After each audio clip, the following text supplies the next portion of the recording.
I should have checked the sunset time. That's the first mistake I made.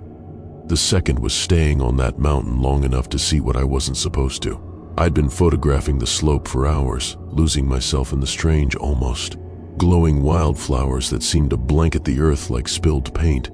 The colors weren't just vivid, they were wrong. Too bright, too perfect. The petals shimmered faintly, like they caught light from somewhere that wasn't the sun. I should have taken that as a warning. Instead, I crouched closer, snapping shots, fascinated like a moth hypnotized by a flame. By the time I finally looked up, the sky had bled into indigo. Shadows swallowed the trail, and the cold air bit through my jacket. I checked my phone, 7% battery, no signal. My chest tightened. I've been lost in the woods before, but this was different. The air itself felt heavy, charged, like it was watching me. That's when I saw it. A flicker of firelight in the distance, tucked into a hollow. Relief washed through me, stupid and reckless. Of course, I thought. Campers, people, safety. Anything was better than staying in the dark with the silence pressing in. I stumbled toward the glow, branches clawing at my jacket, breath loud in my ears. The clearing opened suddenly and there it was, a fire, its flames too steady, too controlled. Around it sat figures, their bodies elongated by the firelight, shadows stretching unnaturally far across the ground. I couldn't make out faces, just outlines, swaying slightly like they were breathing together. The movement was graceful, hypnotic, like a dance or a ritual. I froze at the edge of the clearing, torn between leaving and stepping forward. My camera instinct won. I raised my phone, thumb brushing the screen. It was too dark. I'd need the flash. The light exploded across the clearing. And in that single instant, I saw them. Their faces were sharp, too sharp, like glass about to crack.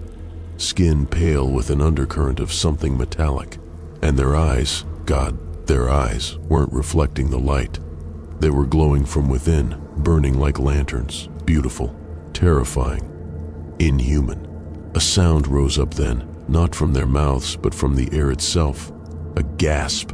No, like the sigh of wind through ancient trees. The fire flickered, my stomach dropped, and in the blink of that flash, they were gone. Every one of them vanished. Only the fire remained. I stumbled back, heart hammering. My phone buzzed in my hand. The screen showed the photo I'd just taken. Nothing but blurred light and shadow. No trace of the figures. I should have left then. But the silence in the clearing was crushing. I felt like if I turned my back on that fire, something would follow. Watching me, reaching. Finally, adrenaline drove me down the slope. I half ran, half fell, branches whipping my face, until I found the faint outline of the trail. By the time I reached my car at the base, my hands were shaking so badly I'd dropped the keys twice. I never told anyone. Who would believe me? Strange glowing people on the mountain sounds like a drunken hallucination, but I couldn't stop thinking about it. Every night, I dreamed of their eyes. Sometimes I'd wake up convinced there was someone in the corner of my room, watching. Weeks passed. I almost convinced myself it hadn't happened. Then I looked through my photos again. That's when I noticed it. In the photo from the clearing, the one I thought was just blurred light and shadow, there's a shape in the corner. At first I thought it was just a trick of the flash, but when I zoomed in, I saw it clearly. A hand. Thin, impossibly long fingers curling into the edge of the frame, as if something had reached for me in that moment. I didn't sleep that night, or the next, and then the real nightmare began. I started seeing the flowers again, not on the mountain but here. In the cracks of the sidewalk outside my apartment, in the alley behind my work, their petals faintly glowing just like before. I crushed one under my shoe once, desperate to prove it wasn't real. The stain it left behind shimmered faintly like oil on water, and it never washed off. My phone began to glitch.